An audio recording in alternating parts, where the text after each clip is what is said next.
This morning is the first hearing of the Subcommittee on Science, Manufacturing, and Competitiveness this Congress. I wish to thank the ranking member Baldwin for her help in getting this hearing on the calendar, so thank you. Our subcommittee has wide jurisdiction over issues central to creating good-paying jobs, expanding economic opportunity, and maintaining America's competitive edge. I look forward to working with her the rest of this Congress to hold hearings on other important topics. Director Kratsios, thank you for being here today. And before we discuss AI's action plan, I want to thank you for your leadership in laying the groundwork for President Trump's leading the world in supersonic flight executive order.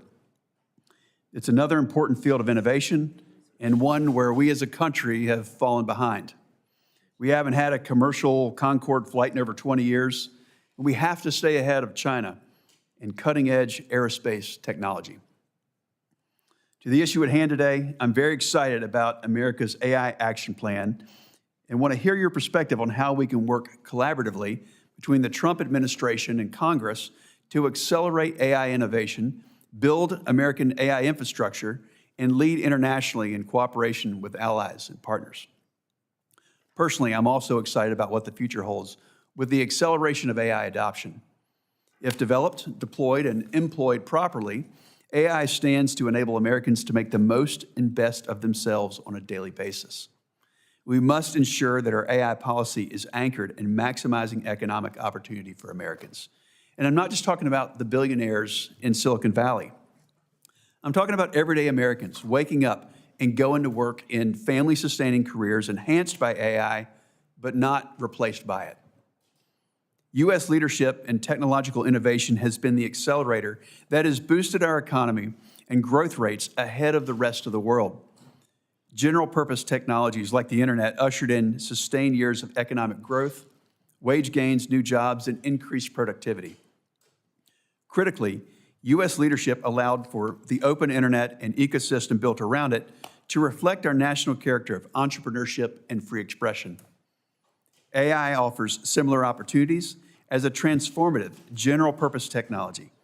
AI, for instance, offers a real chance to help achieve the economic success and enhance productivity we need to grow our way out of the unsustainable debt path that we're on as a country. As your AI action plan rightly points out, the competition is fierce. The Trump administration has made AI leadership a day-one priority.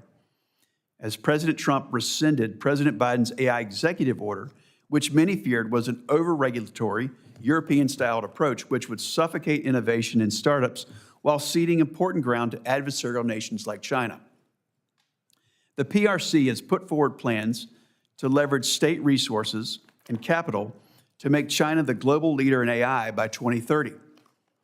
Through their top-down statist economic model, the PRC wants to direct capital and resources to favored firms to embed AI across industries, including manufacturing, agriculture, robotics, and services.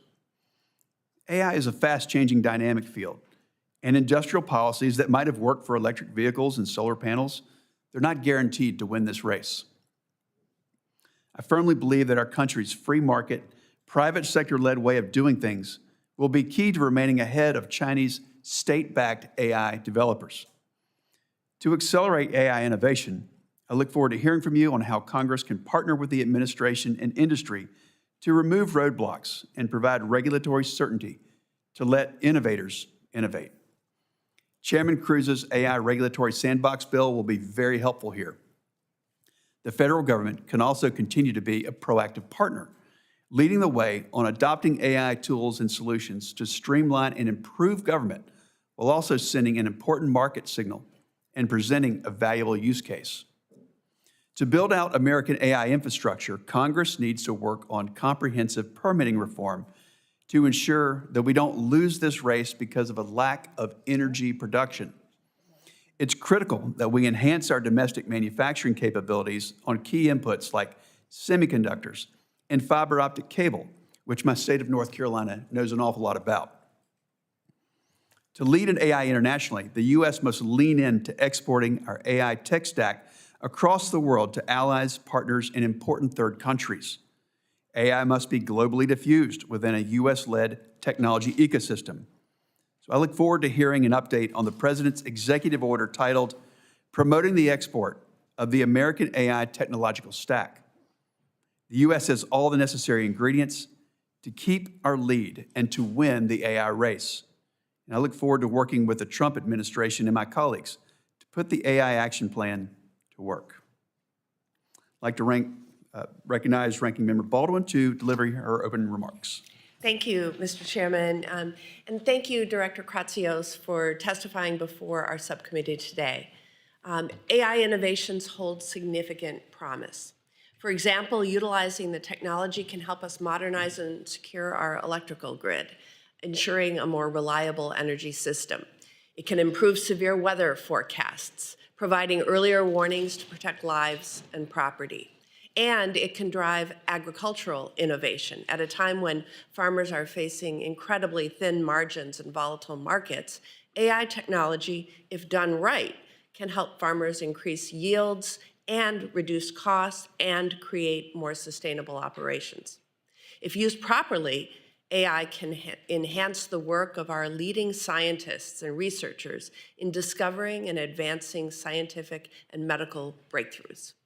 Harnessing the benefits of AI responsibly will ensure America's competitiveness on the international stage.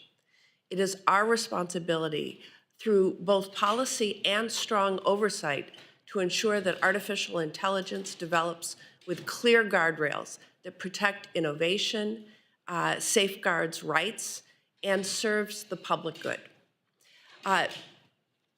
Mr. Kratsios, I am eager to converse with you today about artificial intelligence and the administration's AI plan.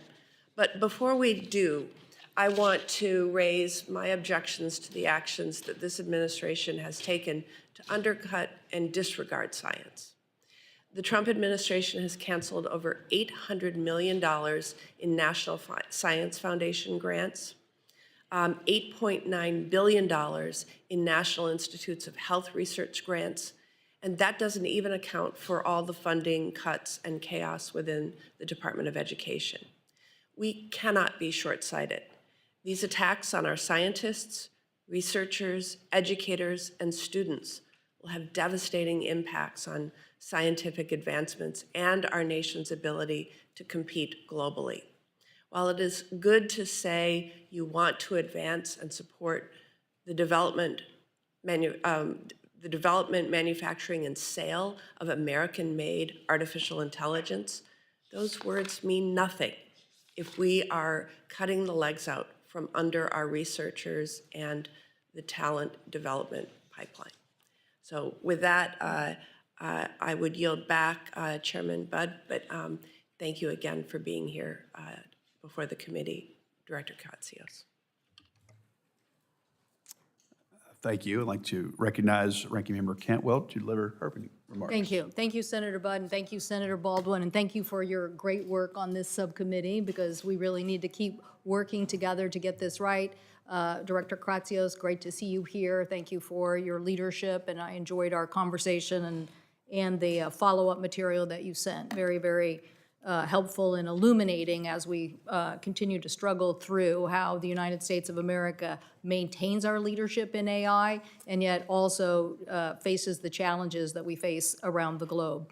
So I want to, first of all, just thank everybody on this committee who worked in a bipartisan effort to get, I think, 7 different bills out of the committee. And it's good to see the executive order goes down that same list of issues: education, training, trying to build capacity, trying to streamline both with NIST and the rest of OSTP, how we can continue to move forward in a very fast way.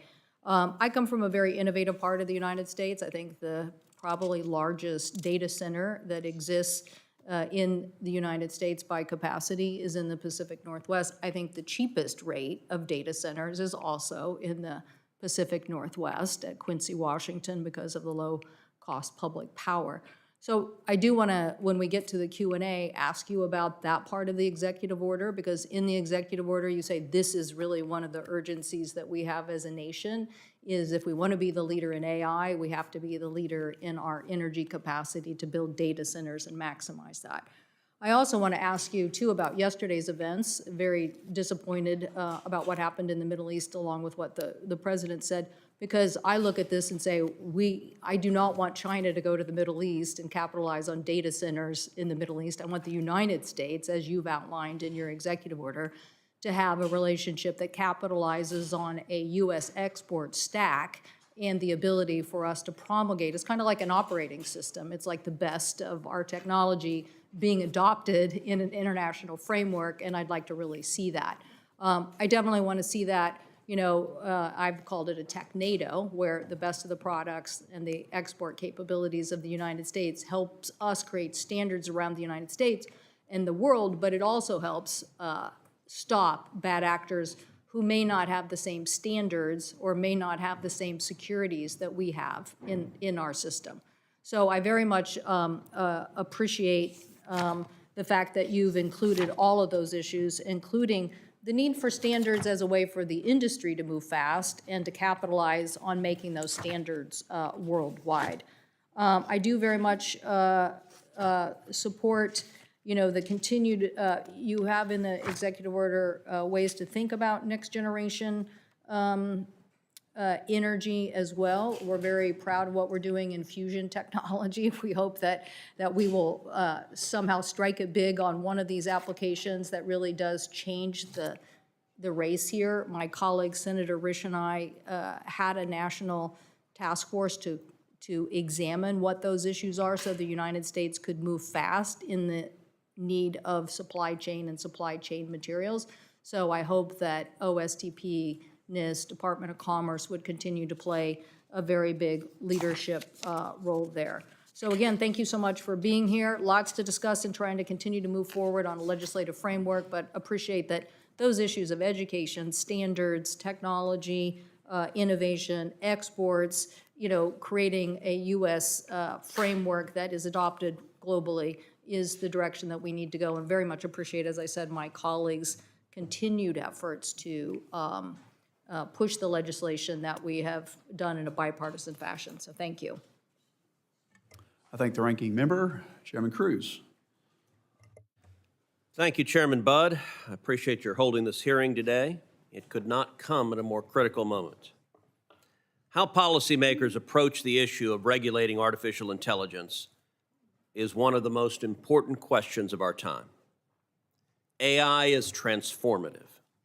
It has the potential to raise Americans' standard of living, to simplify tasks and to end mindless paperwork, to empower those with disabilities to live more independently, to enhance existing businesses, and to create new ones.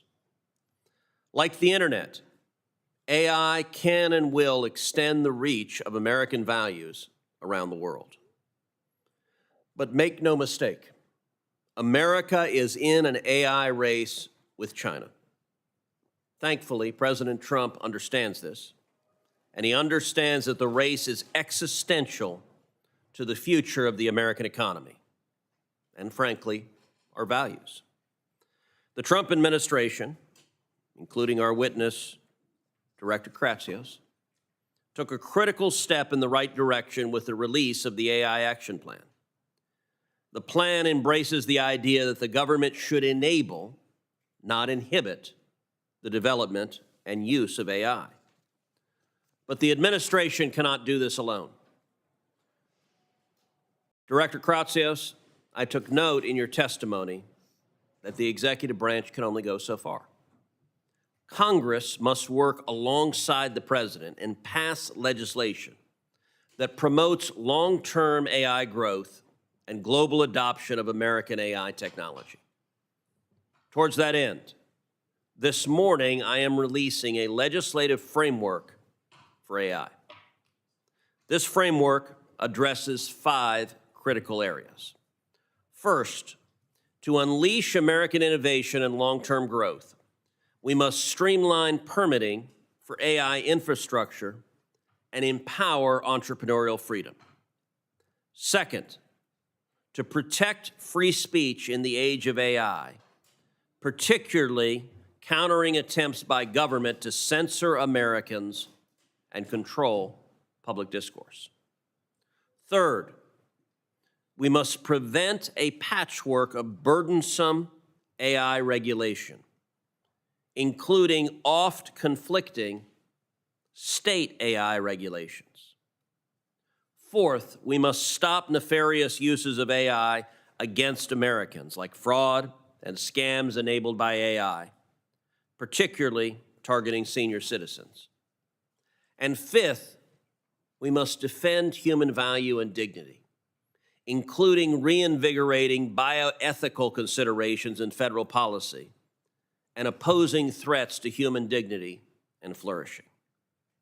While this list is not exhaustive, it provides a starting point for discussion with both my colleagues and the administration on legislation that ensures the United States wins the AI race and benefits from this transformative technology. As part of this framework, I'm introducing this week the Sandbox Act, a bill that fine-tunes federal regulation for AI use. A regulatory sandbox, a policy mechanism recommended by President Trump's AI action plan, will give entrepreneurs room to breathe, to build, to compete within a defined space bounded by guardrails for safety and accountability. Under the Sandbox Act, an AI user or developer can identify obstructive regulations and request a waiver or a modification, which the government may grant for 2 years via a written agreement that must include a participant's responsibility to mitigate health or consumer risks. To be clear, a regulatory sandbox is not a free pass. People creating or using AI still have to follow the same laws as everyone else.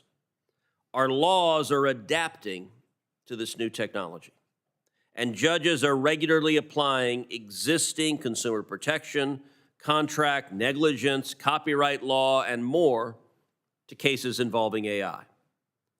Conduct that is illegal without AI will remain illegal with AI. The Sandbox Act embodies this approach, this common sense approach to AI policy, one that harnesses the power of American ingenuity and entrepreneurial freedom and sets us on a course to beating China in the AI race.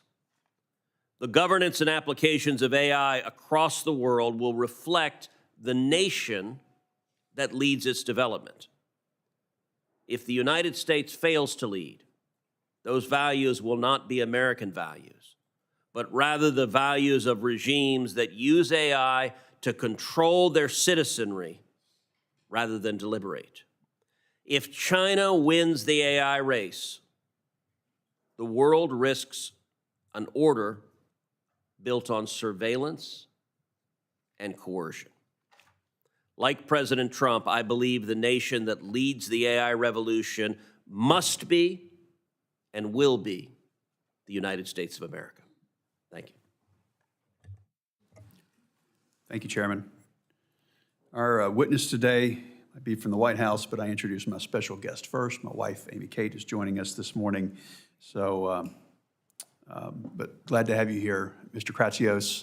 Will she be testifying? Because I've got some questions. She testifies anytime she wants. She reads about 100 books a year, and I just ask that she reads more on AI and tells me more about it. All right. Mr. Michael Kratsios is the director of the White House Office of Science and Technology Policy. OSTP leads in the development and implementation of the nation's science and technology policy agenda, including the execution of the administration's AI action plan. Mr. Kratsios also serves as the science advisor to the president. He has shown a strong commitment to pursuing policies that bolster America's global leadership in emerging technologies. Mr. Kratsios, you're recognized for your opening statement. Thank you, Chairman Budd, Ranking Member Baldwin, as well as full committee, Chairman Cruz and Ranking Member Cantwell, for inviting me to speak to you today about the President's AI action plan. The action plan is a giant leap furthering the first steps President Trump took for American AI dominance in 2018 with the American Artificial Intelligence Initiative. In his first week back in office, the President recommitted himself to U.S. AI leadership, removing barriers, calling for this plan, and making global dominance in AI technology a mandate for my tenure at OSTP.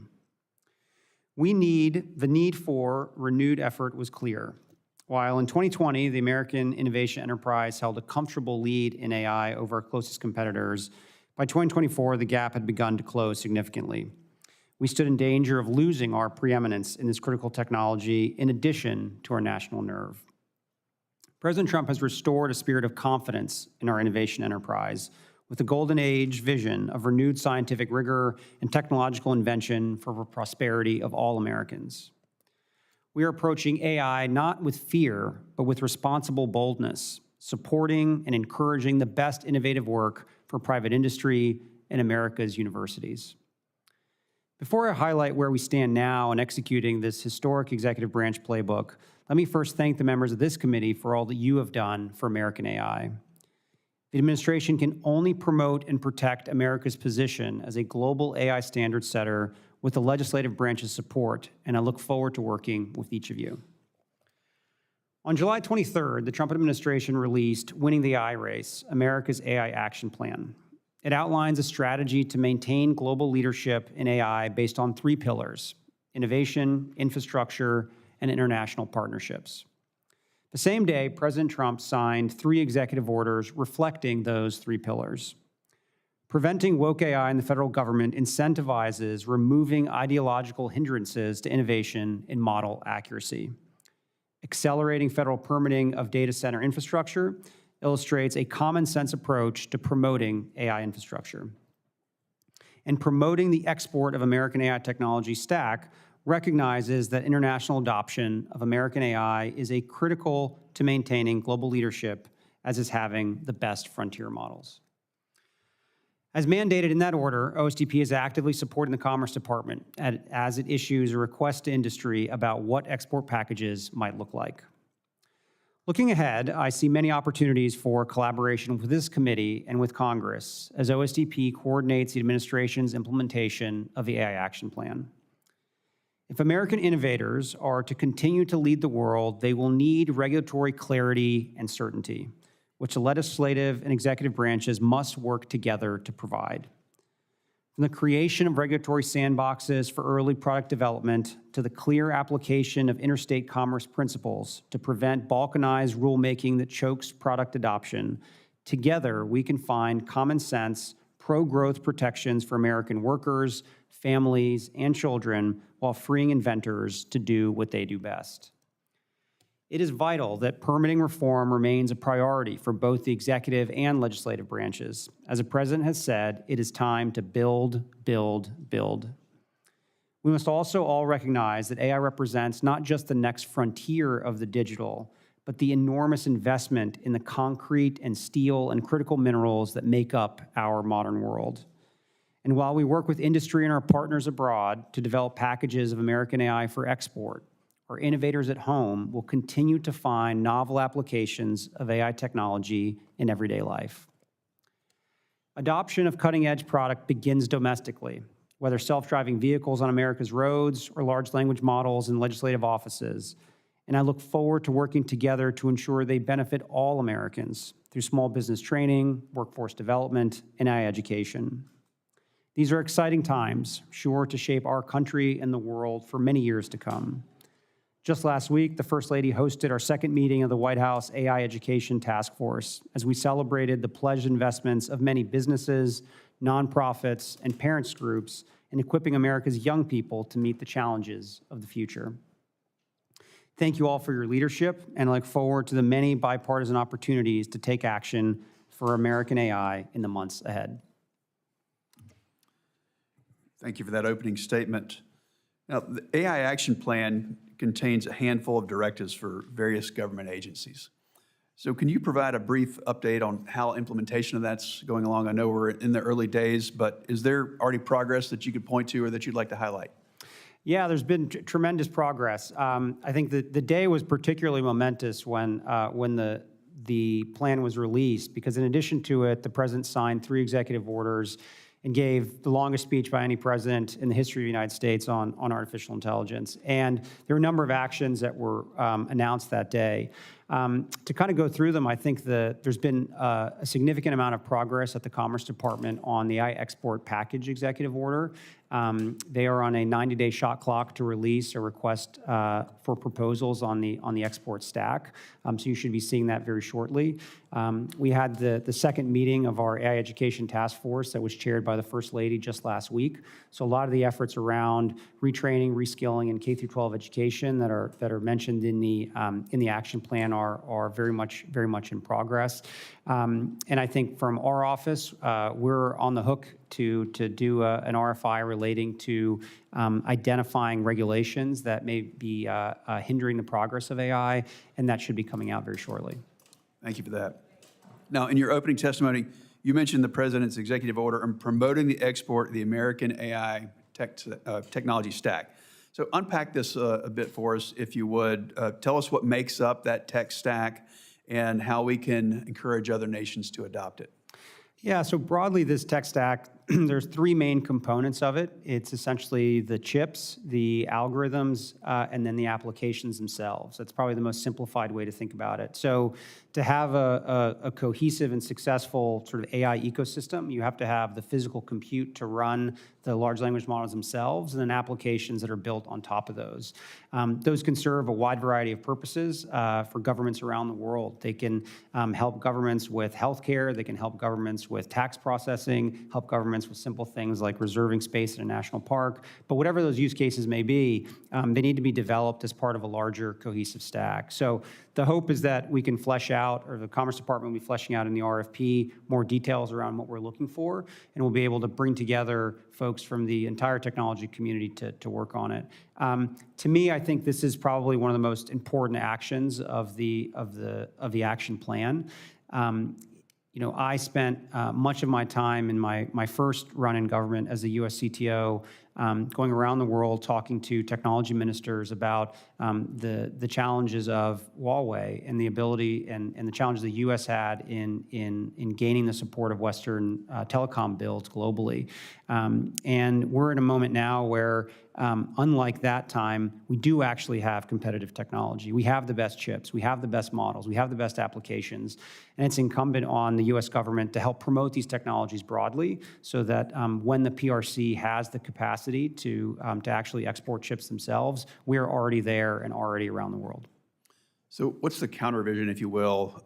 We see the optimistic vision that in this AI plan, but if we're not adopted as the U.S. tech stack around the world, if we're not the standard, what's the downside to us, and when will Americans know and regret that choice?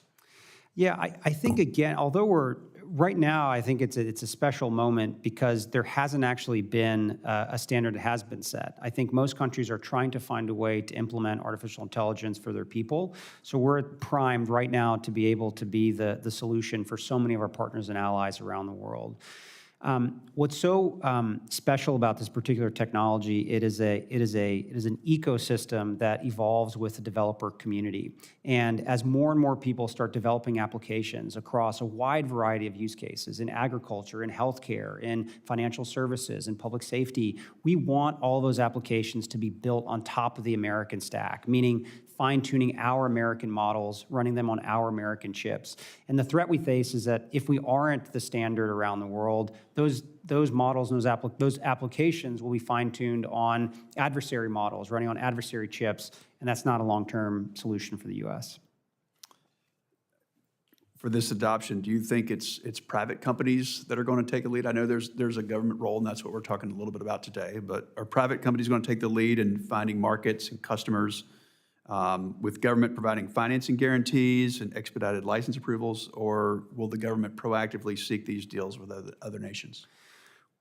We're actually going to be working hand in glove with our private sector to assist them in doing the business development and outreach around the world. There's a lot the private sector can do, and I think they're very excited to export their products. But there's a lot that the U.S. government to help support the introductions and the meetings with so many countries that they not necessarily have access to. Thank you. Senator Baldwin, if you have questions.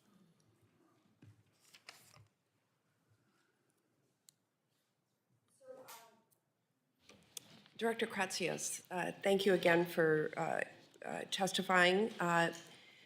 The Great Lakes are truly integral to our state's identity and our made in Wisconsin economy. Wisconsinites are rightly concerned about the impact of data centers on our lakes and groundwater resources. So how would you respond to Wisconsinites who are worried about the millions of gallons consumed by data centers every day? We have several that are planned or in the process of being built out right now. And I'd like to hear what you would say to folks who are worried about those water resources in connection with data centers. Yeah, I would point them to comments by the president and by the EPA administrator on the administration's deep commitment to clean air and clean water in the United States. I've gotten to know Administrator Zeldin very well over the process, over the last few months, and the commitment the EPA has in ensuring that no matter what we're building out, particularly in the areas that we focus on AI, adhere to the highest standards. And I think it's something the president takes very seriously, ensuring that our air and our water is as clean as possible for the American people. Yeah, so the administration proposes amending the Clean Water Act regulations in the Artificial Intelligence Action Plan. How will the administration ensure that an amended and expedited process will protect the groundwater resources in Great Lakes? So our North Star will always be to ensuring clean air and clean water for the United States. And I think with any regulatory changes, as we'll go through notice and comment, and we very much look forward to what the public has to say about how we can ensure that whatever new regulations we promulgate at those agencies do meet those high standards. Thank you. AI is poised to innovate across a number of sectors in a way that will improve Americans' everyday lives by increasing productivity, reducing costs, and making them safer. I'd like to ask you about several areas. What are the most promising AI applications you see for farmers? And how can the federal government support innovation while ensuring that these tools are accessible to operations of all sizes, not just the largest producers?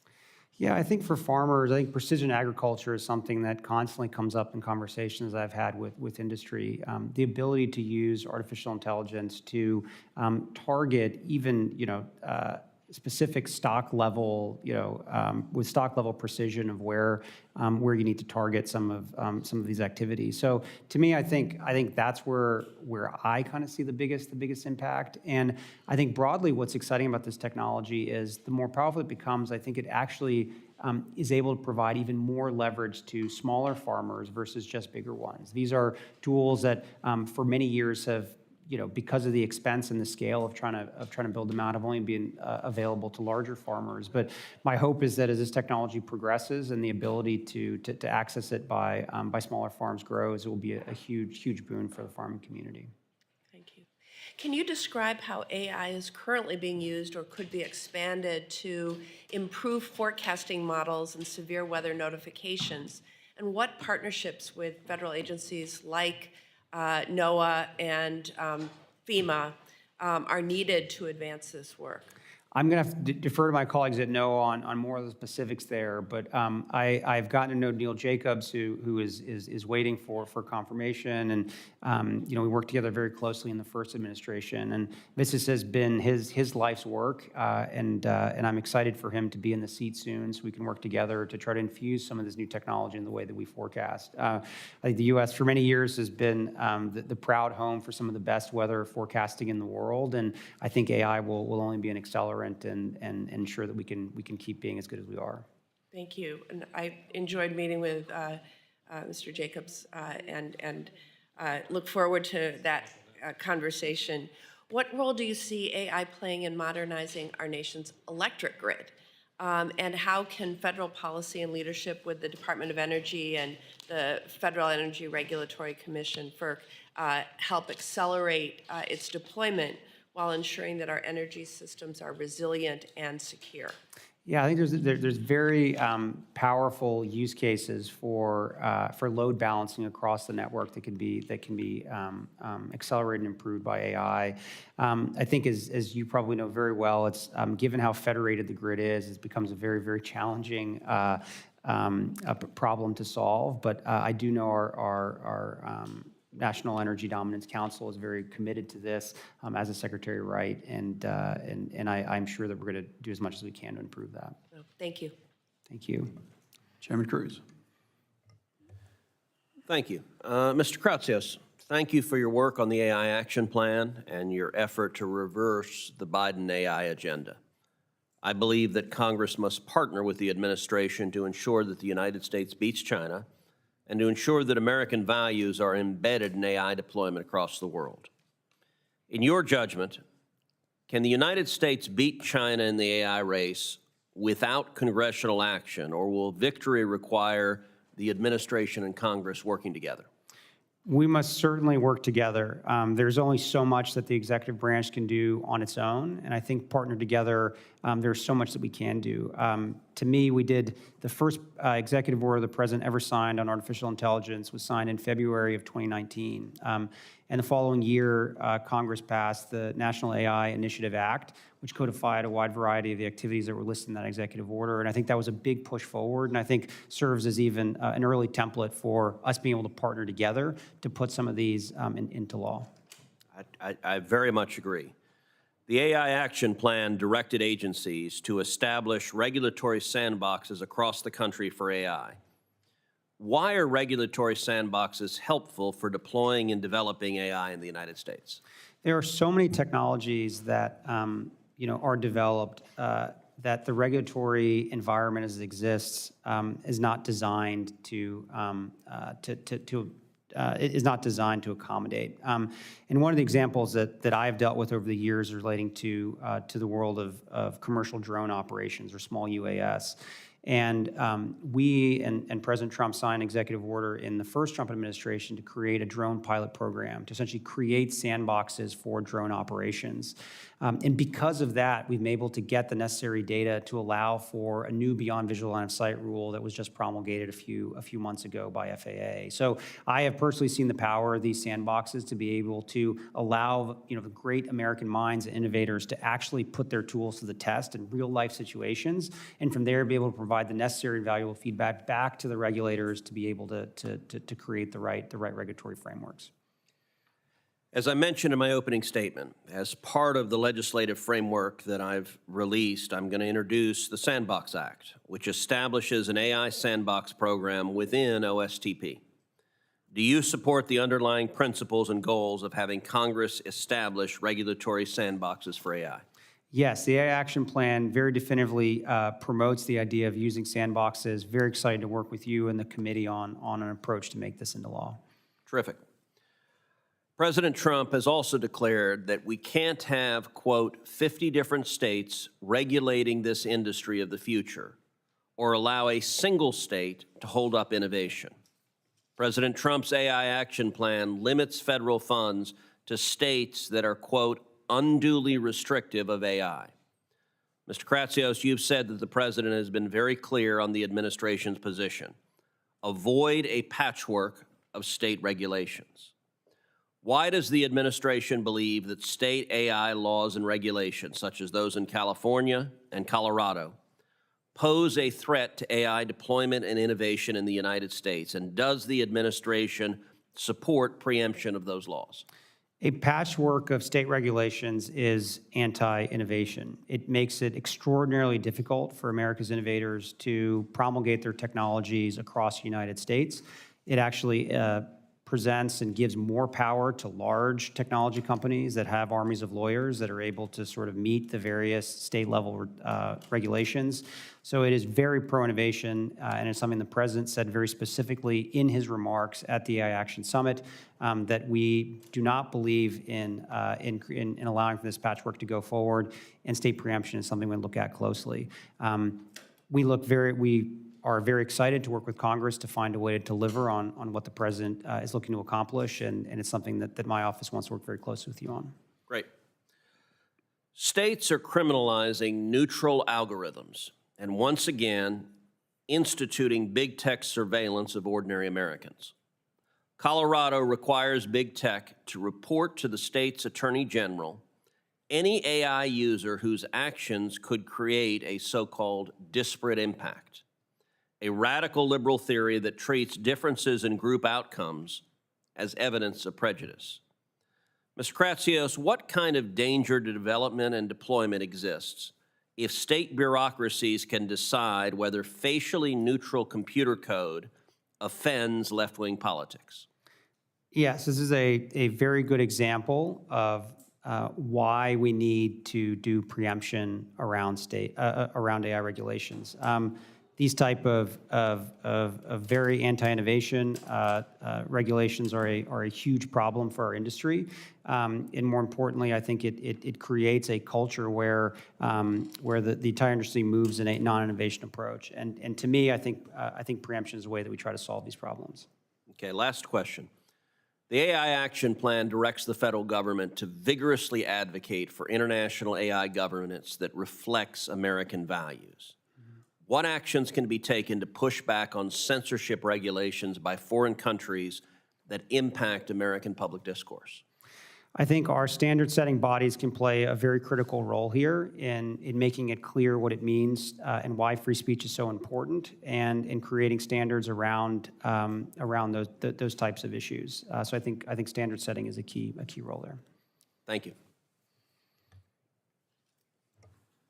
Senator Cantwell. Thank you. Thank you, Mr. Chairman.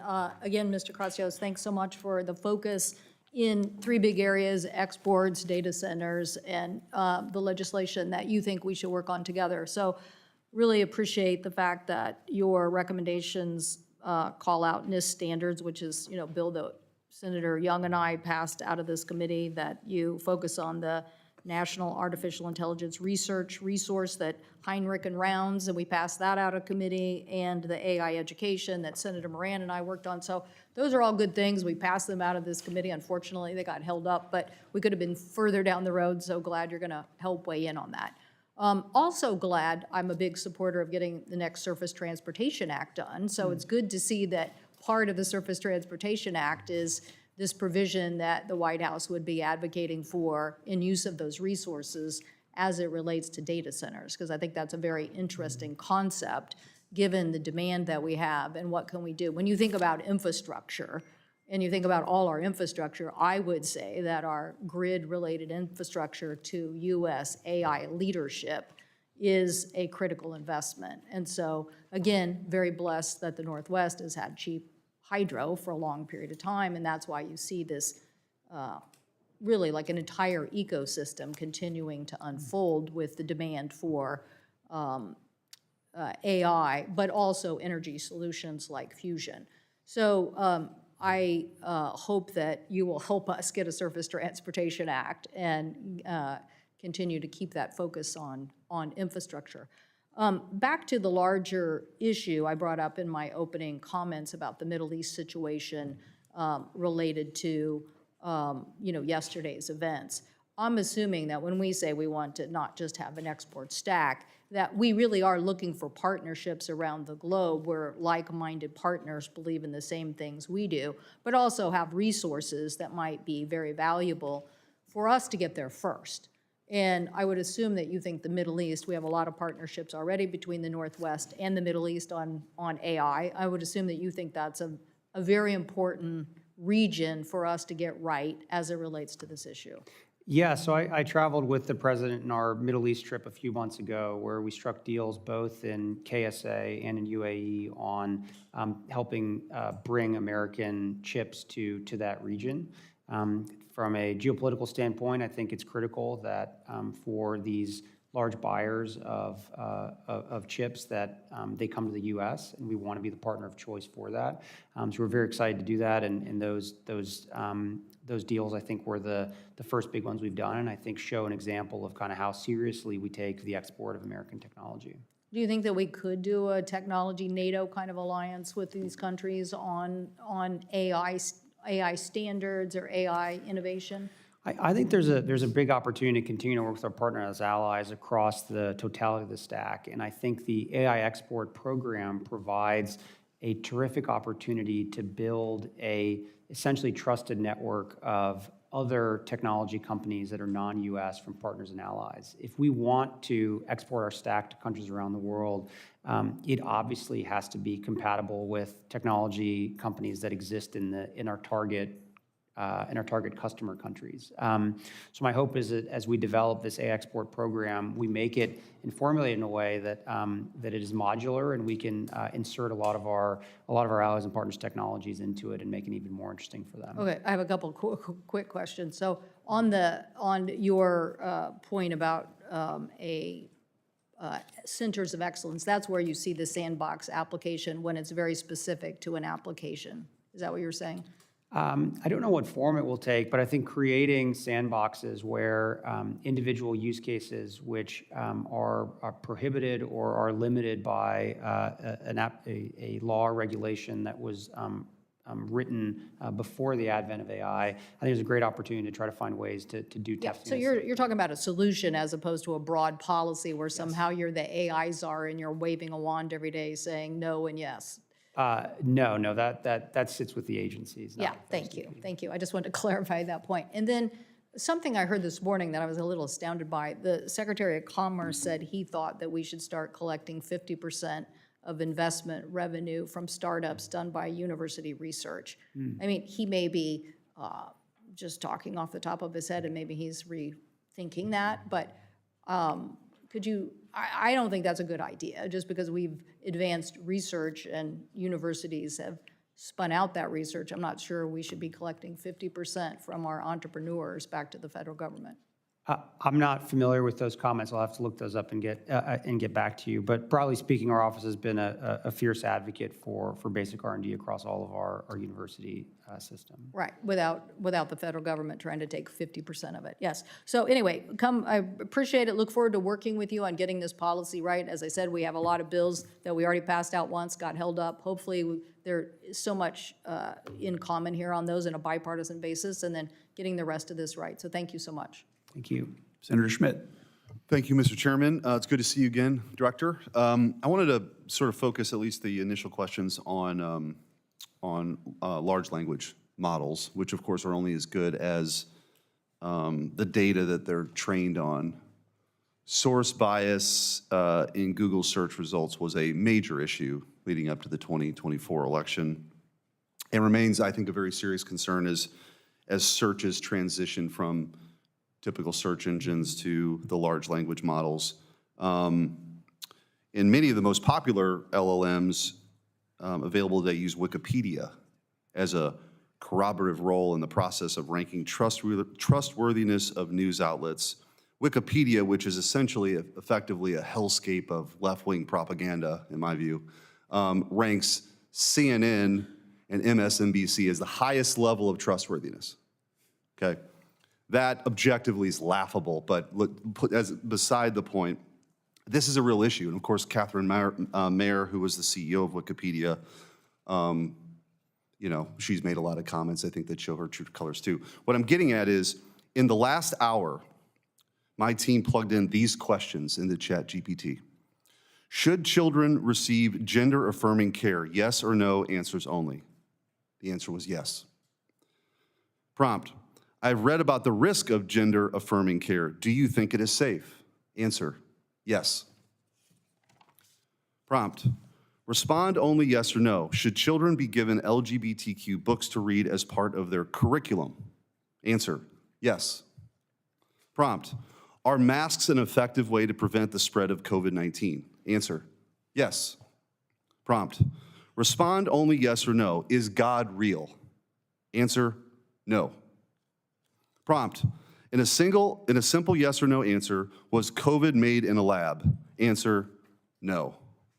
I mean, you can see where I'm going with this. Like, this is a real problem, this sort of content bias that is inherent.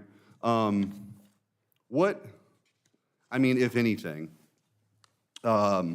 is your view or the federal government's view on whether it's disclosure requirements or audit standards or something?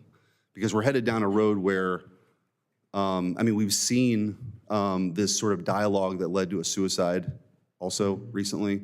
Kind of just walk me through how you view this and what's being done or what's not being done. Yes, this was a big concern of the White House and the president, and that is why the same day the report was released, the president signed an executive order around woke AI. And as we were thinking about the policy around some of the issues that you're discussing here, the power that sort of we have in the executive branch is to think about the way that the federal government procures technology. And the president, in the executive order, directed the Office of Management and Budget to come up with guidance to ensure that any model that the U.S. government procures is truth-seeking and accurate. And that process is underway to define the standards around what we mean by that. But the repercussions for selling a model to the U.S. government that isn't truth-seeking and accurate are pretty harsh in the executive order. So we believe that this is a very important and critical tool that we can use to sort of move the companies in a direction towards truth-seeking and accurate models.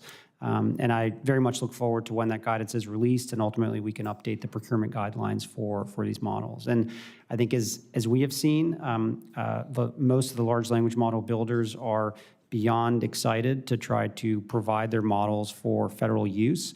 So I think we have a lot of leverage here to try to create an environment where these models really are truth-seeking and accurate. And this is probably one of the reasons or rationale, right, for having as many players in the marketplace as possible. One of my big concerns with the previous administration, as somebody who, in my previous job, had filed the lawsuit on censorship, the Missouri versus Biden case, was that the prior administration was trying to lock in monopolies in exchange for this kind of stuff. And so I think the hope is that it's a open, true marketplace where competitors can see this and have something that's more truthful and people can make their own decisions, as opposed to, you know, definitively giving answers like, yes, there's no God, and yes, gender-affirming care is totally safe for kids. I mean, all that stuff. You are very right. The previous administration, very disturbingly, was trying to create an environment where there were only a small handful of large language model builders that the U.S. government themselves could control through standard setting at NIST. So I'm very happy that we're able to turn the page on that. One note, in the action plan, we emphasize the importance of open source models. So I think that sort of encouraging that, which is something the last administration was very hesitant to do, combined with the executive order on woke AI, I think sort of can provide an environment where we really can have models of American people that are accurate and truth-seeking. Thanks. Look forward to working with you on it. Thank you. Mr. Chairman. Thank you. Senator Blunt Rochester. Thank you, Chairman Budd, and thank you for your attendance, Director Kratsios. I have some questions here, and I might not get to all of them, but I kind of want to follow up on that last line of questioning, because I know for myself, I've put things into ChatGPT that were wrong about myself. And so for me, the question isn't about woke or sleepy, but it's about smart or dumb. And so what comes out is what is put in, correct? Yes, a large. Okay, thanks. Yeah. I just wanted to clarify that. And now I'm going to get to my real questions, because the topic is so important. Mm-hmm. This is so important to the future of our country. And so my state, Delaware, is emerging as a national leader in responsible technology innovation. Our state has partnered with industry leaders to invest in AI skills for students and workers. And this summer, Delaware launched an AI sandbox to provide businesses with the opportunity to test new technologies. These new programs align with the administration's AI action plan, and I remain committed to fostering innovation while prioritizing safety and security. I also want to add, while I appreciate Chairman Cruz's attempt to create a federal sandbox, I'm not sure that OSTP is the appropriate place for it, if we need one at all, but I really appreciate the effort. And while I expect this committee to consider such a proposal in detail, today's hearing is a timely opportunity to ask you, Director Kratsios, about your vision for AI policy in America. Mr. Director, manufacturing has been critical to our nation's economic growth and national security. And America's economic success relies on maintaining our leadership in advanced manufacturing industries. The Manufacturing USA program helps us keep a competitive edge while technologies like AI radically change the playing field. How will the AI action plan build on existing efforts like the Manufacturing USA program? Yeah, so the action plan makes it very clear that this is a technology that is going to have an impact on a wide variety of industries, particularly in advanced manufacturing, as you mentioned. This has been a big priority of the administration, the president personally, to bring back manufacturing in the United States, bring back the very important, high-paying, meaningful, skilled jobs that we need in this country for American families. And what we hope to do is to be able to, through the build-out, particularly in Pillar 2 of the plan of our infrastructure relating to both power and AI data centers, a lot of those jobs will be brought in. And what's really key about this plan, which I think is really important, is that a lot of the effort around Pillar 2 is about the retraining, the reskilling, and the preparation of the trades that will ultimately support the necessary build-out of all the infrastructure for this. So we remain very excited working with Commerce, with Manufacturing USA to continue those training programs, and it's very important to us. Great. As the former Secretary of Labor from Delaware, and I always say if I had another middle name, it'd be Lisa Blunt Jobs Rochester. So this is exciting as long as we're balancing all of our priorities here. Director, Delaware is also home to the National Institute for Innovation in Manufacturing Biopharmaceuticals, otherwise known as NIMBLE. It's headquartered at University of Delaware and is a public-private partnership within Manufacturing USA Network. Their work is critical in leadership for biopharmaceutical manufacturing. Could you talk about biosecurity, though? This is really a priority as well in the action plan. How do you plan to leverage the expertise and capabilities of places like NIMBLE to meet your goals?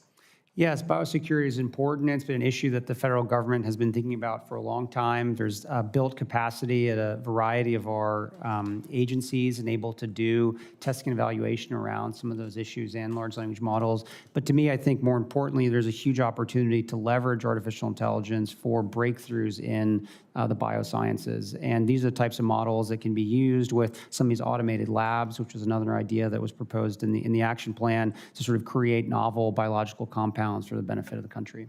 Thank you. I'll have other questions that I'll submit for the record, but I do want to caution us that as we cut funding for things like NSF, or as we fire folks that have expertise that can help us both on the diplomatic side as well as the scientific side, and also we talked before about STEM and STEM education.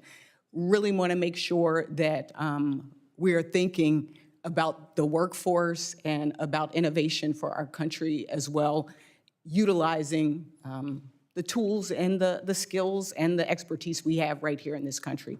Thank you, Mr. Chairman, and I yield back. Thank you. Senator Blackburn. It's good to see you. Thank see you for you. being here. A couple of quick points. Senator Warner and I have a standard-setting bill that you all may want to incorporate in what you're doing. We're quite concerned about the U.S. retaining the ability to set standards, and so we filed this a couple of years ago. So I commend that to you. Building on the Precision Ag, which when I was chairman of Comms and Tech in the House, we passed that bill, and I was happy to lead on that effort. I have legislation now, which is an Innovation Ag bill that I think you all may want to tie into your efforts. And I encourage that. Also, we have a quantum sandbox bill. Senator Lujan and I have done that for quantum technologies. Oak Ridge National Lab leads in that effort.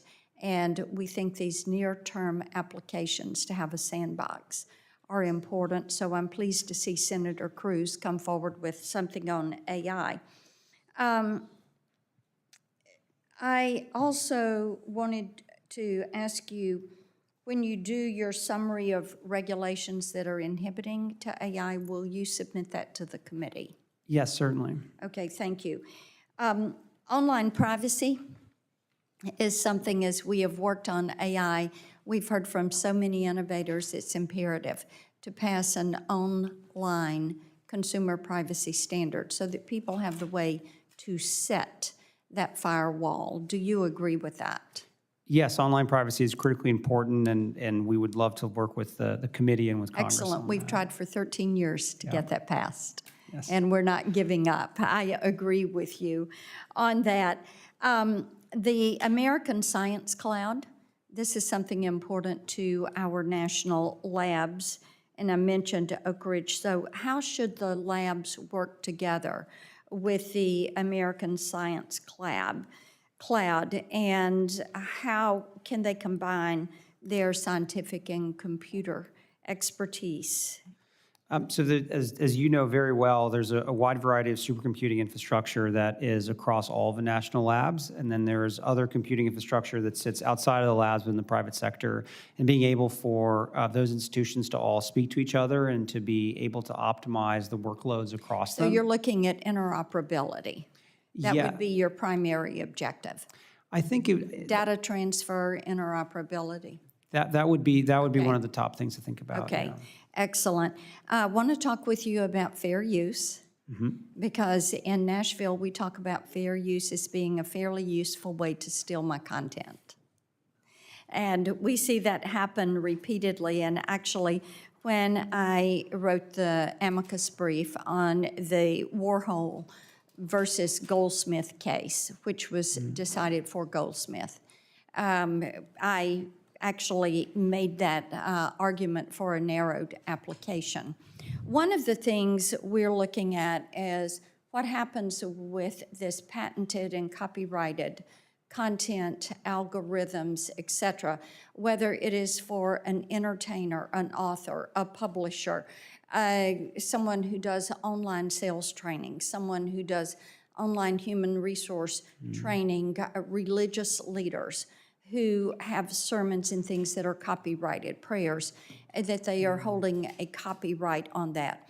How are you going to approach firewalling copyrighted content in training of these LLMs, and then allowing current event or conversation? Because the training of the LLMs is something where there is really a difference of opinion.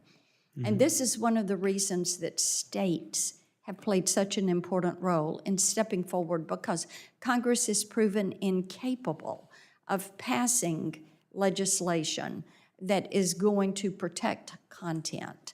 So I think that making certain those patents, trademarks, and copyrights are not infringed is vital to our creative community. I had a group in my office yesterday.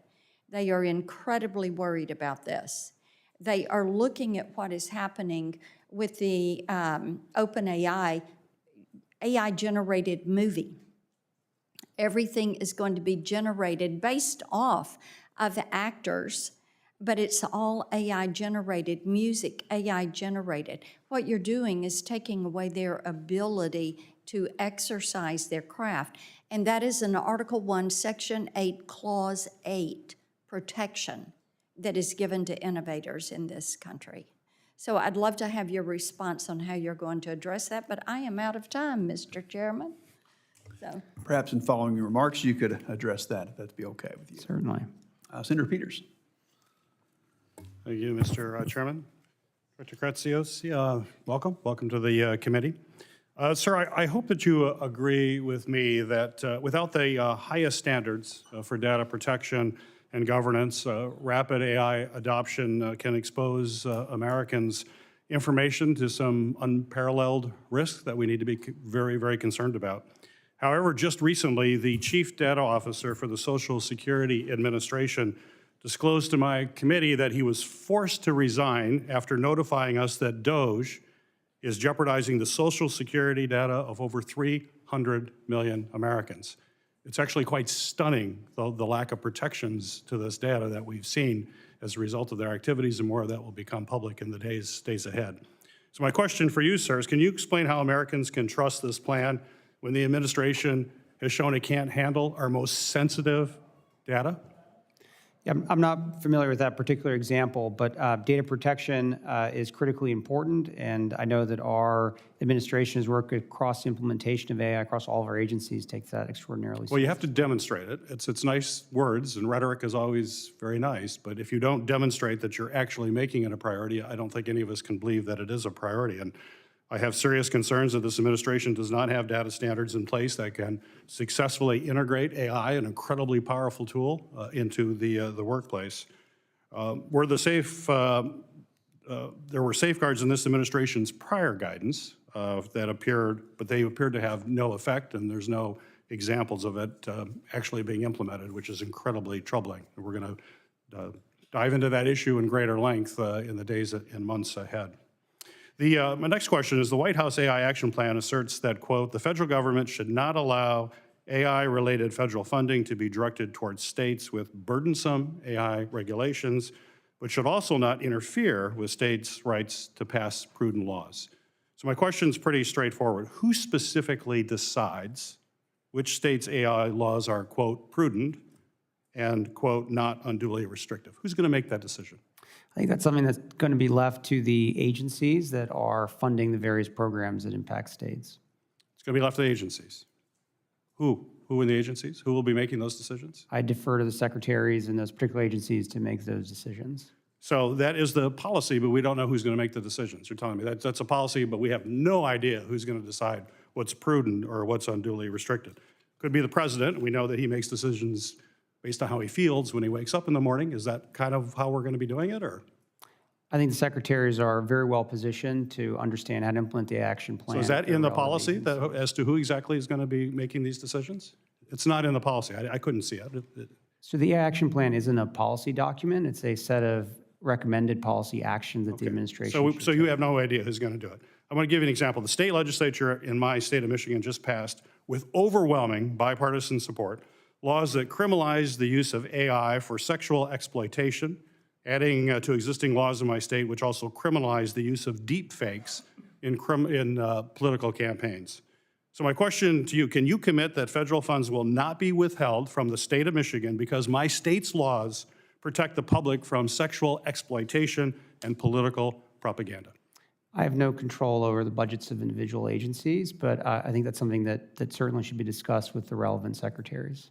So that's not something you can say, that if states are trying to protect their public from sexual exploitation, that may be something you have a problem with. Well, that's news, I think. Reports indicate that agencies, including the Pentagon, have procured and deployed Gronk, the AI system developed by Elon Musk, XA1. However, Gronk has been found to consistently produce hate speech, including racist and anti-Semitic content, clearly not woke. These were well-documented instances, clearly violate the administration's own OMB guidance and executive orders. So my question for you is, why has this administration not followed its own standards and guidance related to AI procurement? Where's it demonstrated you actually follow this stuff? The words are great, but actions are much more important. Having true-seeking and accurate AI is something the president wrote about explicitly in the Woke AI executive order, and that's something that we take seriously no matter what type of bias may be in that particular You consider those model. woke kind of comments then, that I just mentioned here? I said in the Because woke, it's not woke, it's okay, is that right? If it was woke, it would be not allowed. But if it deals with anti-Semitic and racist content, that's okay? Is that what you're telling me right now? any type of bias in models is That's not what ones you that- just said. No, I named an executive order that the president signed. Within that executive order, the president called for AI that the government procures to be truth-seeking and accurate. Thank you, Mr. Chairman. Senator Moreno.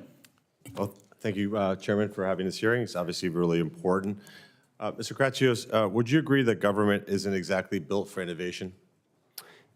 I think he could do a much better job, but I think it's well-positioned to take a stab at it.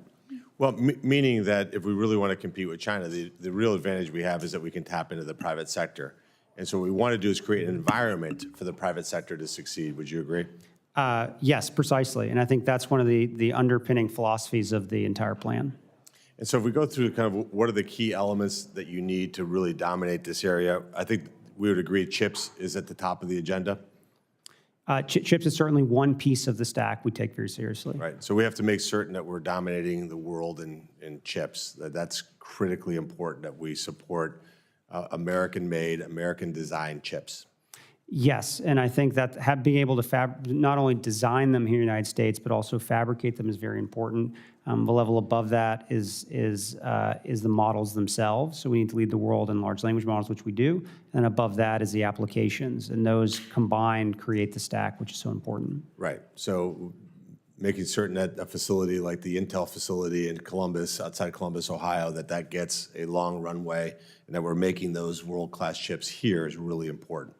Yeah, both the President and Secretary of Commerce have been very clear about the commitment that the U.S. government has made to Intel to be able to fabricate high-end chips here in the United States. Great. And then the next piece of the puzzle is energy. So we need sound energy policy, where we have the most reliable, affordable, and abundant energy. That's really important, and that be co-located as much as humanly possible when we're building out these AI data centers. Would you agree?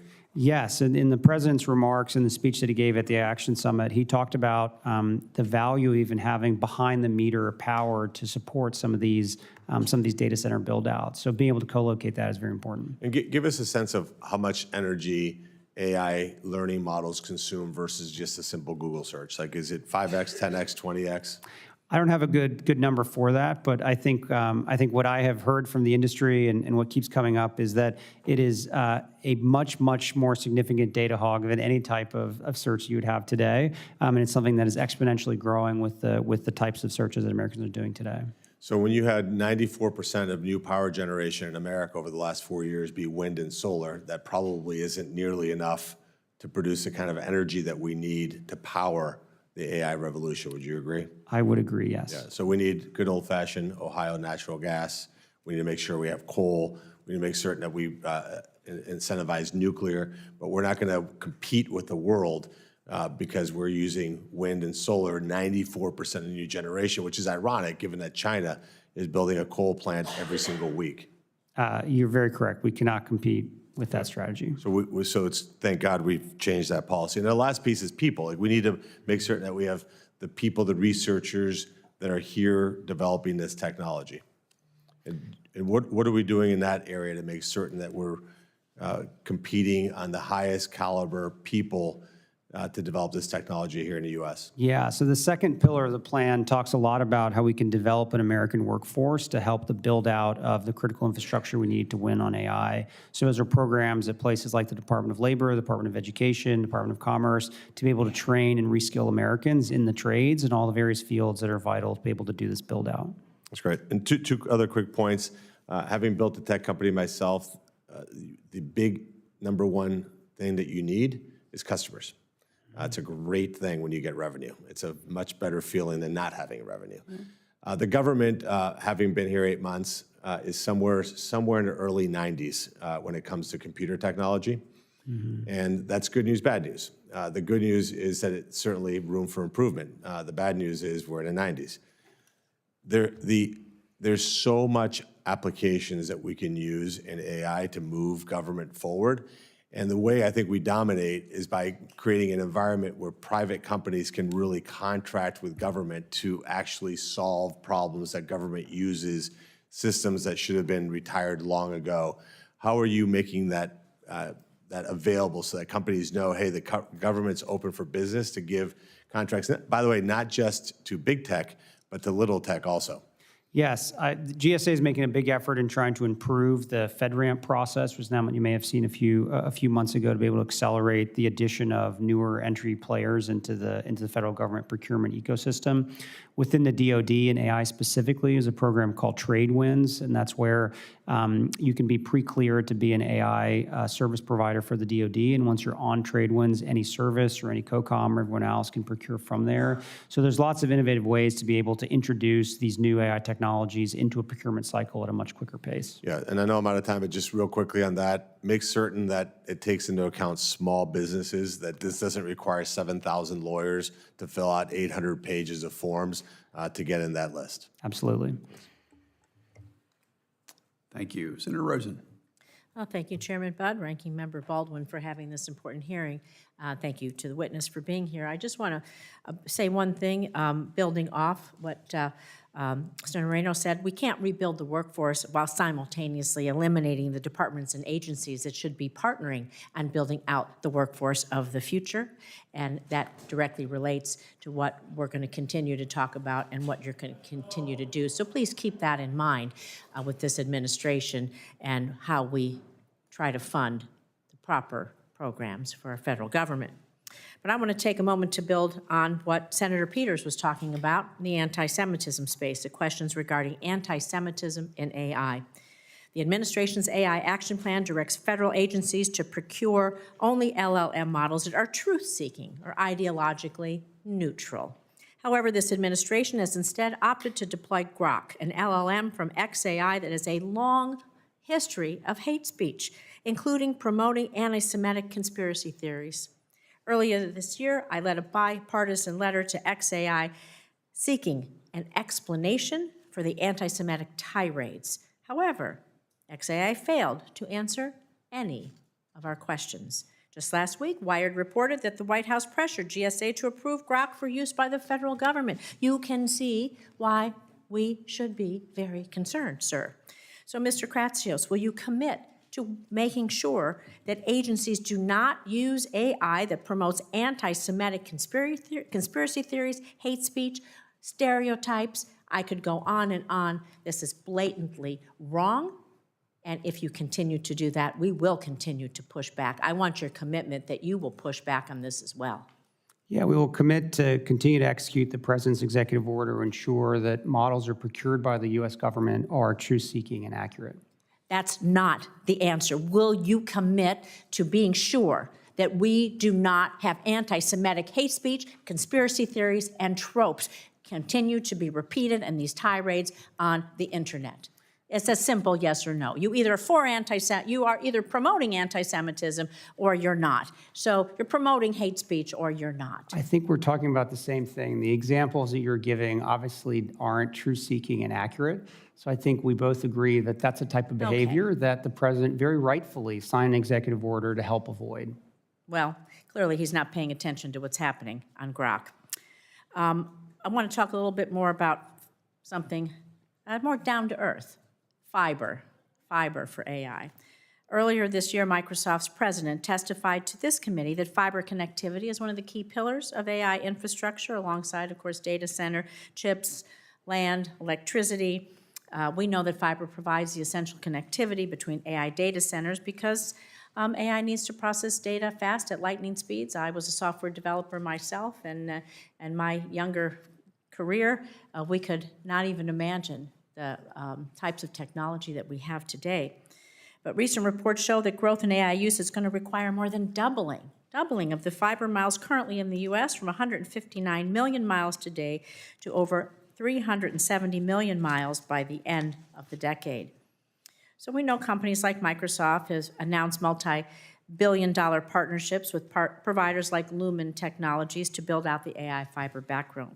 However, this administration's AI action plan seemed to fail to recognize this critical piece of the AI infrastructure, the fiber. So is this administration taking any steps to accelerate fiber infrastructure that supports AI, and especially in ways that promote equitable access, job creation, resiliency? And should agencies like the FCC and the NTIA play a more active role in coordinating and streamlining these efforts to build fiber out? Because every community needs to be connected in every way, for business, for defense, for safety, for security, for education, for healthcare, you name it, and it's really important. So can you tell me what steps you might be taking, please? Yeah, fiber is a very important component of the interconnect system for all of our AI data centers and the broader internet. And it's something that I know NTIA and Secretary of Commerce is taking very seriously, as well as Chairman Carr. So I do agree with you. Fiber is a very important component. So do you think eliminating some of the programs that we have funded in the past that were laying broadband fiber all across at least my state of Nevada and across the nation were thinking for the future? I think there are many ways to connect the American people to the internet. One is obviously fiber, but I think there's other ways that oftentimes can often be more economical. And the smart people at NTIA and others who think about this every day make those assessments on behalf of the Commerce Department. But you would agree we need to fund connectivity? Connectivity is critically important, yes. Thank you. I yield.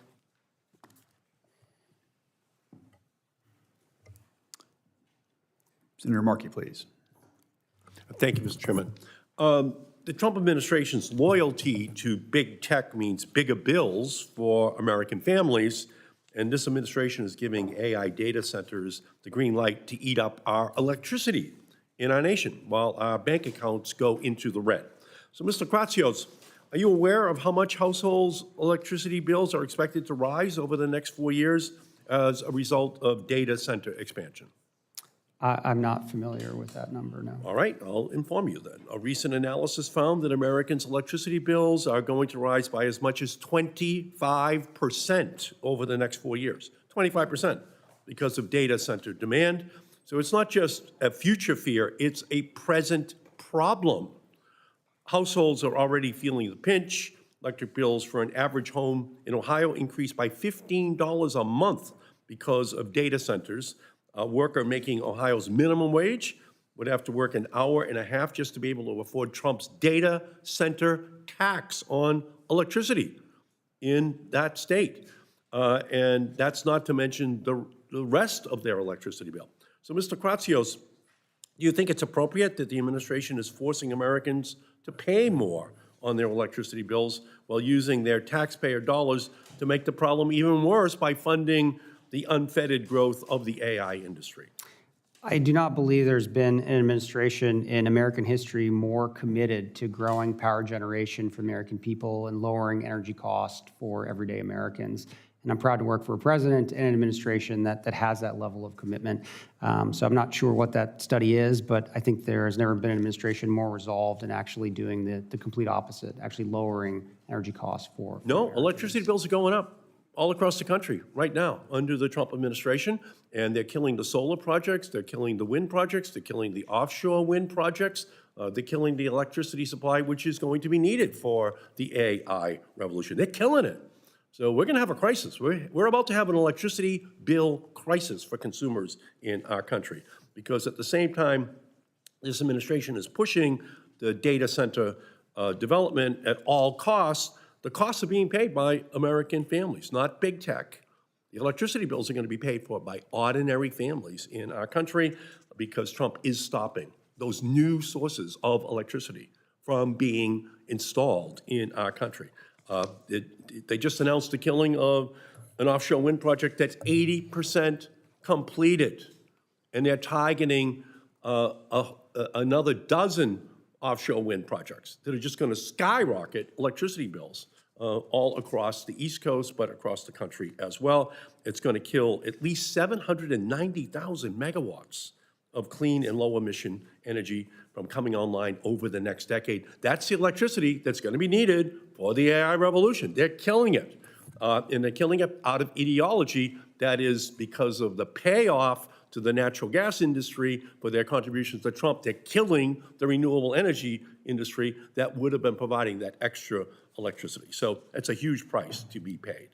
Director Kratsios, under the AI Action Plan, agencies are only permitted to contract for AI algorithms that are, quote, free from top-down ideological bias.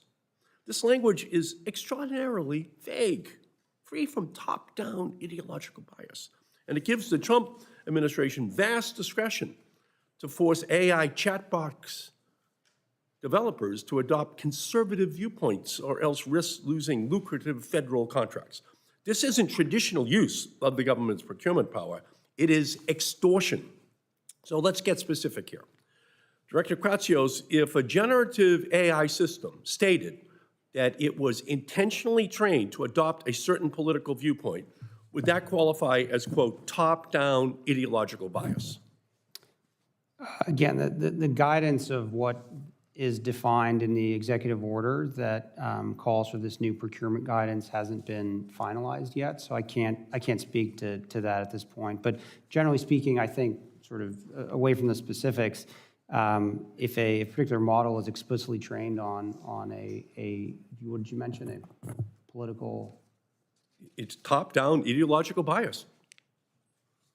Sorry, what did you ask? would that be a violation of the rule that a generative AI system, if it's stated that it intentionally trained to adopt a political viewpoint? Would that qualify as a top-down ideological bias? Yes, if the model wasn't truth-seeking or accurate, it would violate the executive All order. right, so I'll make it even clearer then. Here's a real post from Grok, the generative AI model created by Elon Musk's company, XAI, stating, quote, XAI tried to train me to appeal to the right. That's the quote. Is that a violation? Does that qualify as ideological bias, and should XAI therefore be disqualified from federal contracts? Yeah, per the executive order, models that aren't truth-seeking or accurate as defined by the guidance that has yet to be promulgated, those would be subject to the procurement restriction. So Grok is admitting that it is ideologically biased, and it is absolutely imperative that the administration apply this standard even-handedly. And I'll tell you the truth, if they're talking about woke executive orders, then it is absolutely imperative that we not allow an Elon Musk or other companies' bias to impact this social media infrastructure that we're living in right now. Thank you, Mr. Chairman. Senator Young. Director Kratsios, welcome to the committee. Thanks to you and your team for your hard work. Really appreciate it. You've shown great leadership in developing the AI action plan, and I appreciate you discussing here today the importance of following through with this executive branch playbook. I've been chairman for the last couple of years of the National Security Commission on Emerging Biotech, NSCEB. You have visited with myself and some other commissioners about our report. And I was really pleased to see an emphasis in your action plan on AI-enabled science. One of the recommendations requests that NSF, DOE, NIST, and other federal agencies invest in automated cloud-enabled labs. This priority aligns with a recommendation here again from our report. And that is why right before the August recess, Senator Kim and I introduced the Cloud Lab to Advance Biotech, also known by its acronym, the LAB Act, which would establish a national network of cloud labs focused on biotech.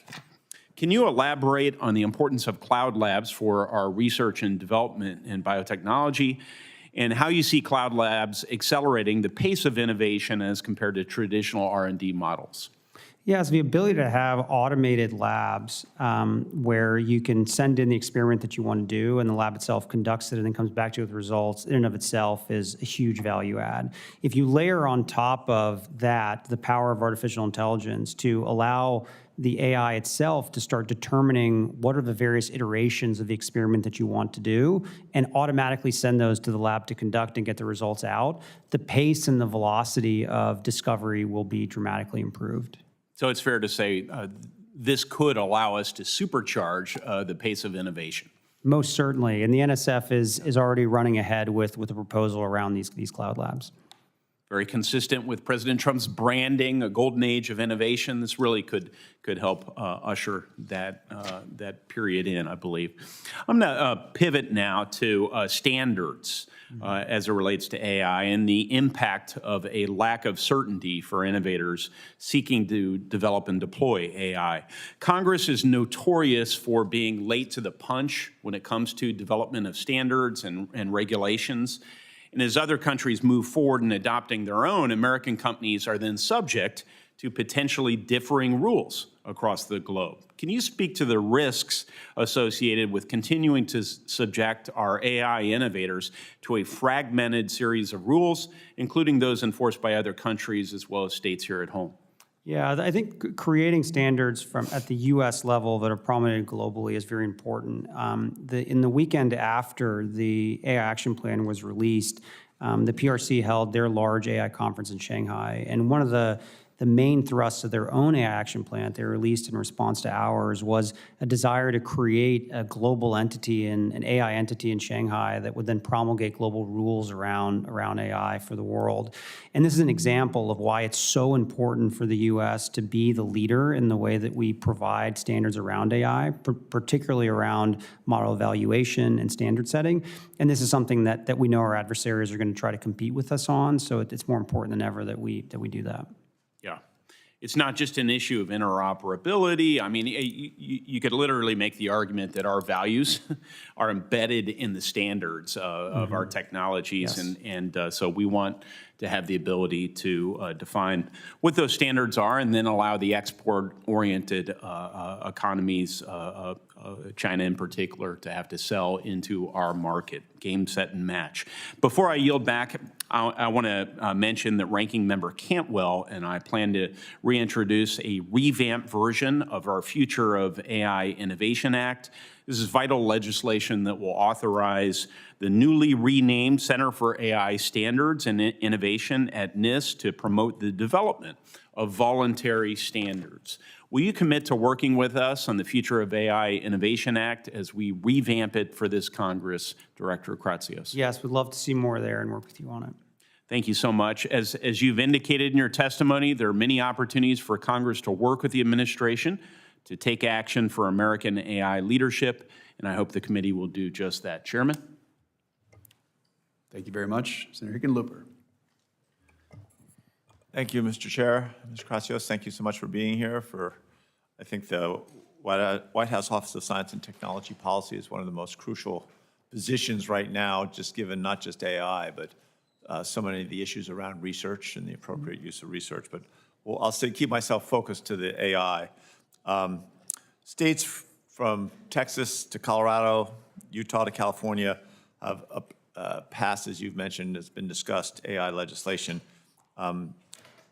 In many cases, some of this action should inspire us to take a closer look, by us I mean Congress, to what do we need in a comprehensive national AI law. It might include periodic impact assessments to evaluate potential risk on AI models, transparency disclosures to users describing AI models in terms of use and capabilities, obviously R&D for support for standards development to identify and detect AI-generated content, that transparency around that, privacy protections for certain types of data being used to train AI models. So do you feel that these are the types of policy principles that appear worthy to include as a foundation for a federal AI law, if we're going to try and create something that would apply evenly across states?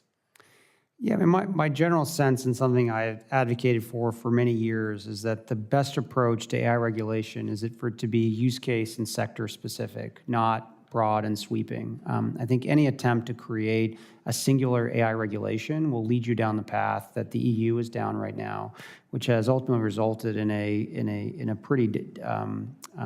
pretty sad situation broadly for the innovators there.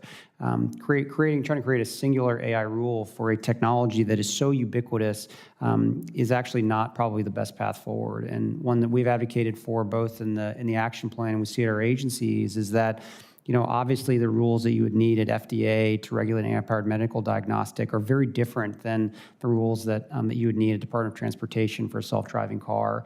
And we already have a system that has a very rich history in allowing our regulators to update their regulatory regimes with new technologies as they come, and is one that I know all of our secretaries across the cabinet are working very hard to make sure that they're up to speed on regulations that apply to AI, which fall within their domain. I understand that, but I think some things like making sure that we are that the public's able to identify and recognize what is, what is AI and what's not. Seems like something that is more general. Yes, I think something like that, and the research particularly in being able to identify AI-generated content, as you mentioned, is very important to continue to fund. Great, appreciate that. The action plan calls for federal agencies to conduct independent evaluations of AI systems as they're, before they're procured and deployed. Independent evaluation will help enhance security and increase trust, prevents companies from grading their own homework, as we would say, after an AI model is developed. We have a bill introduced called Validation and Evaluation for Trustworthy AI Act, the VET Act, with Senator Capito, which, as Senator Young was mentioning, peripheral to, requiring NIST to publish voluntary guidelines for companies to independently evaluate AI models. Can you describe how advanced you currently see the field of AI evaluations? I think it is certainly not advanced enough. My number one priority for NIST would be to work on the very hard science associated with model evaluation and metrology.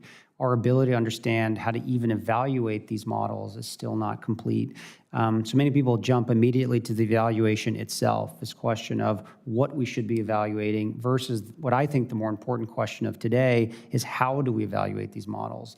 And when NIST can do very important metrology work on the how question, and once we know how to actually evaluate these models, then each agency, each industry, whoever wants to do an eval will then have a standardized, scientifically backed way to be able to do the eval itself.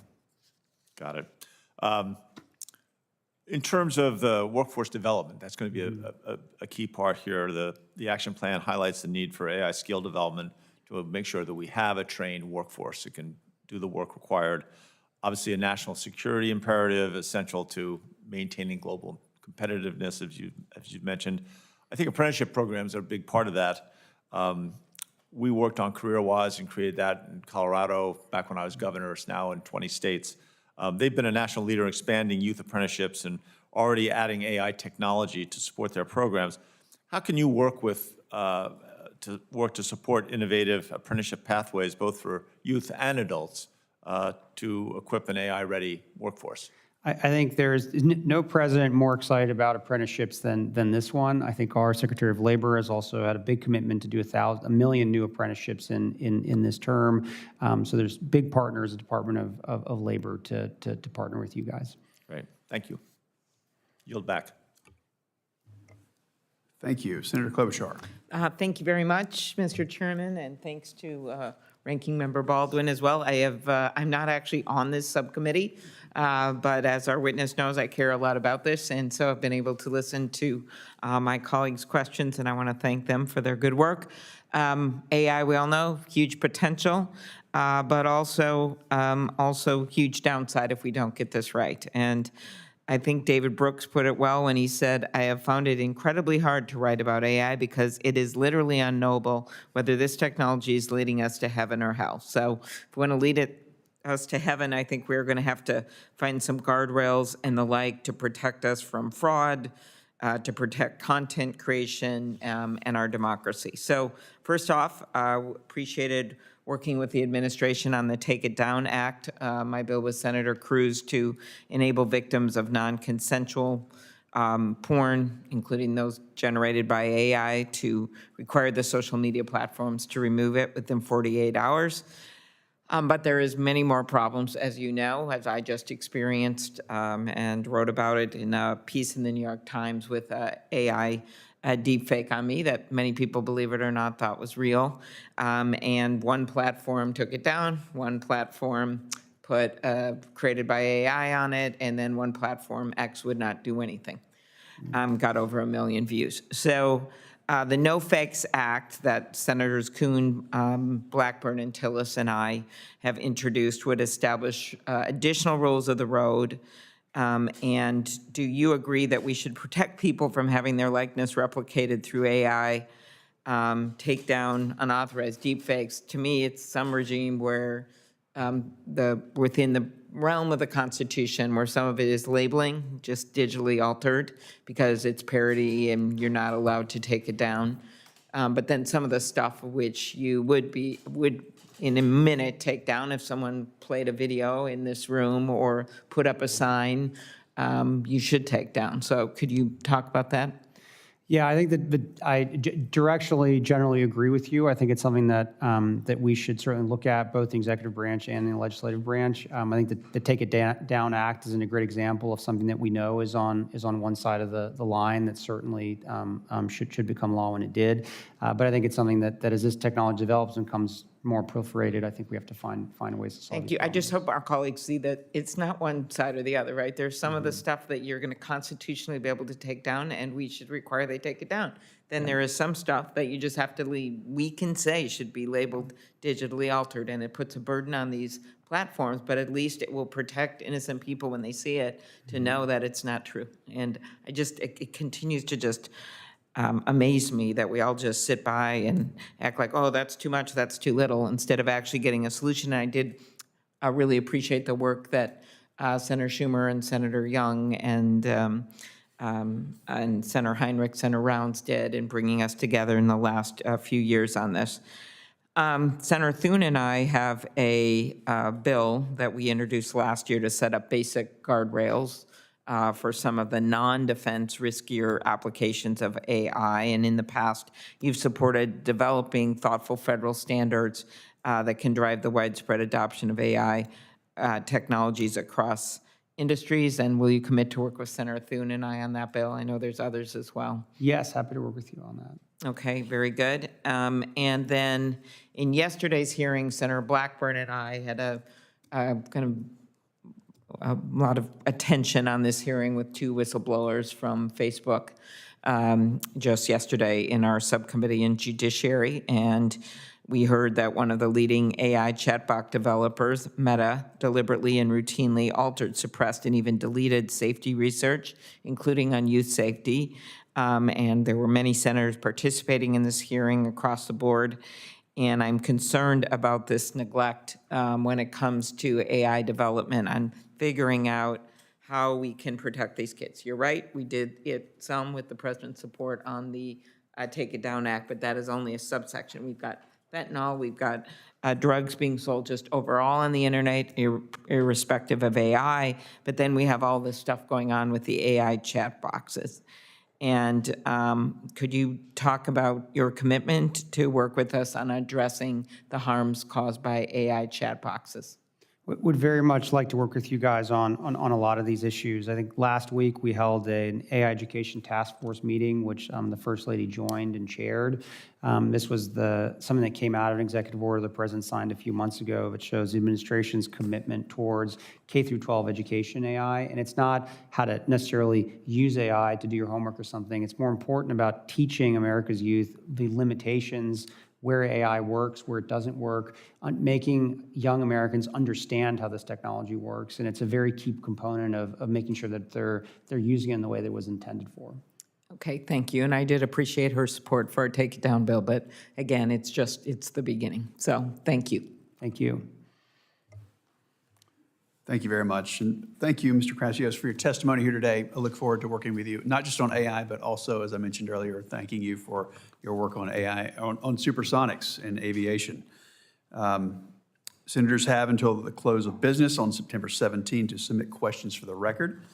The witness will have until the close of business on October 1 to respond to those questions. This concludes today's hearing. The committee stands adjourned. Thank you. All right.